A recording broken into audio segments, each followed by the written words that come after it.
Hello, welcome back to Rev Endurance Sports. And what I wish to begin as a series of videos, bike fitting 101 or maybe bike geometry 101. I haven't figured it out, but there's a lot of things that I wish to impart, a lot of knowledge that I wish to impart, but on my viewers, but I don't know if you want it. So please make suggestions and make comments down below, and that gives me ideas of what things you really want to know about.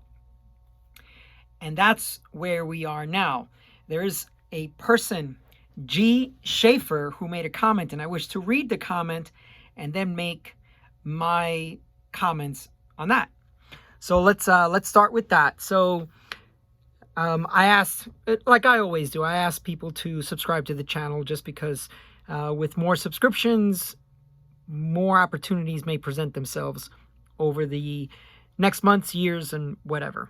Okay, so the response is, been subscribed for a while. Keep up the great work. The authenticity is inspiring. Thank you. I try to make everything authentic, genuine.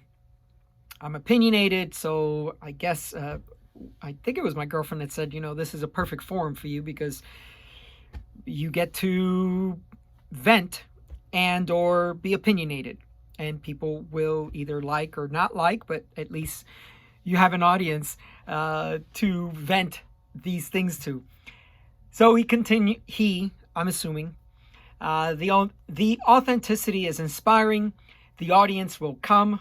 No pressure, but if in time, you might consider another question from the proverbial peanut gallery. As a relative newbie, 2 years of road cycling, in parentheses, it is hard to say that I fit the bike or that I might want/need to adjust the bike as I learn and ride further and more frequently. Are there brands or things to consider avoiding when purchasing a new/used bike, and for maximizing the potential of bike fitting, in quotes? It seems that some brands with proprietary parts might be expensive to replace or even impossible to adjust. Example, a front fork having been cut from the previous owner and the fork, I guess, is no longer available, or a unique seat post. And even with an experienced local bike shop professional like yourself helping us along, there still can be changes needed in time. Okay. What I understand, his question, G. Schaeffer,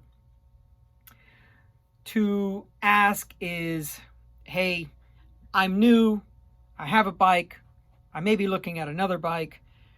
What pitfalls should I avoid so that I can maximize my ever-evolving fit, which is true. There are times when you may gain weight, lose weight. You may be more flexible or not as flexible. You may have an injury.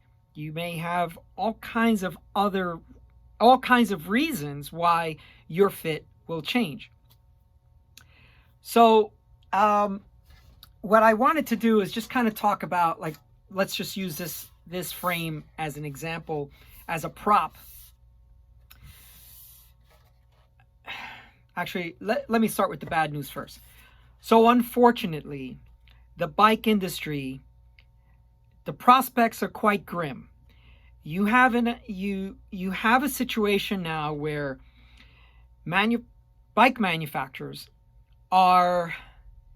they're forcing you to ride, let's say, disc brake bikes. They are forcing you to ride integrated bars and stems. So you have one bar that is integrated. So your bar and your stem, one piece, no adjustability.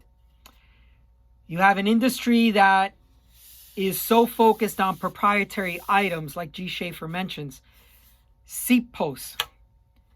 It just too many things. And unfortunately, that continues. So that isn't abating. That is continuing. So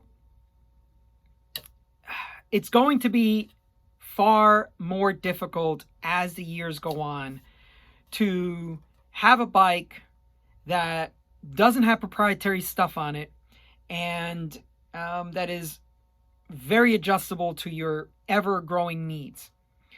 So here's the thing.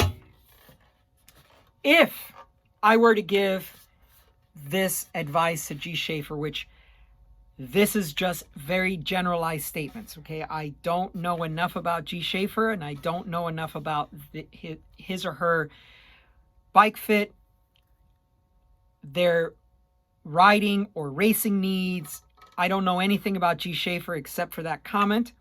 And so these are going to be very generalized statements for G. Schaeffer and for anyone else out there. So that disclaimer aside, the trend is that endurance bikes have taller head tubes. By the way, if you're interested in me doing a video where I talk about all the, go through the nomenclature of a frame or components, please leave a comment down below. It's something I've been thinking about doing. So, head tube. This is the head tube, and as a general rule, and this video could be 3 hours long, so I'm going to try to keep it really short. Generally speaking, on a head tube or an endurance bike, head tube is typically 1, 2, or 3 centimeters taller than maybe a race geometry bike within the same bike brand. So you may have, and Specialized makes this popular, so you have your Tarmac as your race bike, your Roubaix or Ruby, if they still make that, the head tube would be taller. That then shortens the top tube because the head tube's coming back further towards the saddle, right? Saddle's sitting up on top of this. So if you're looking for, I don't know, if you're going towards the racing direction, you may not want a tall head tube bike because then how are you going to reduce that height? Well, then you got to do a negative stem, and that works, but you know, you have to buy a stem, mess around with your spacers up here underneath your stem. You know, as far as your seat tube angle, depending on your seat tube angle, certain seat posts need to be used. You know, and I'm talking about either a setback or zero straight post. But okay, so let's talk about proprietary items because that was the question that was posed. Yeah, a lot of these bikes, you're going to have a proprietary bar and stem situation here. And because everything's going hydraulic disc brakes, then what's happening is you're having the brake lines and your Di2 cables running through the integrated bar and stem and then running through your headset, which is absolutely stupid. Some frames, they make the head tube big enough and they're kind of trying to run the hydraulic line outside of the headset bearing area, but to save money, most of them are going to go right through this, and when it's time to, you know, take out the bearings or service them or whatever you need to do, you know, a $20, $30 job turns into several hundred, right? A couple of hundred, whatever. The other thing is integrated seat posts. So this is a nice 27.2 seat post. Super simple. Replace it. You need a longer, you need shorter, you want, you know, it's easy. You break it, which you shouldn't, but if you break a seat post, you get another 27.2 seat post. You're not dependent on that bike manufacturer to get you another seat post. So integrated bars and stems, seat posts. And then again, the issue with integrated cables and stuff running through the frame. You know, anytime you need to do adjustments on your bike fit, you have to make sure you have enough hydraulic line that's, you know, going back to your rear brake caliper. The front one's fairly easy because everything's right there. If you have to run a new hydraulic line or new Di2 cabling. And of course there's SRAM access. It's all wireless. You got the battery on each one of the, you know, but if you like SRAM, I don't. But if you like SRAM, keep riding SRAM. So there are some benefits there because everything's wireless.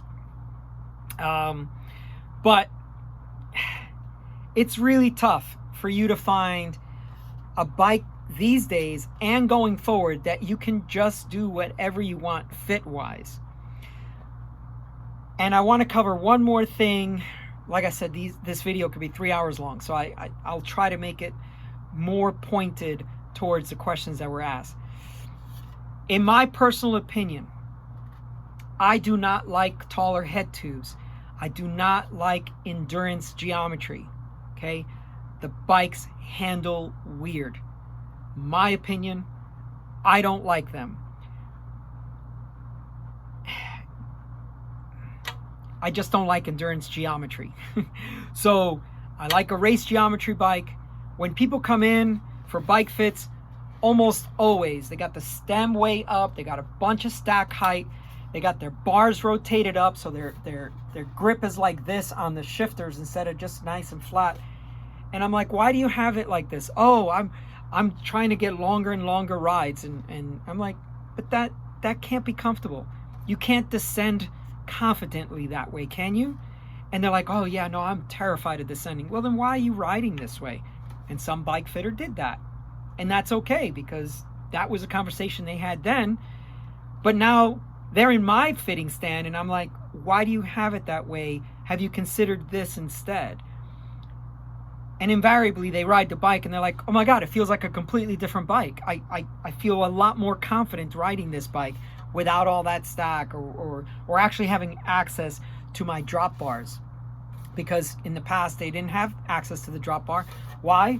Because instead of the bar having a nice curve like this, they were twisted up. And so they never used the drop part of the bar. Anyway, I wish to answer a lot more questions about this, but they need to be a lot more pointed so I can address them more pointed. But that's all for today. Please like and subscribe, and we will see you up the road.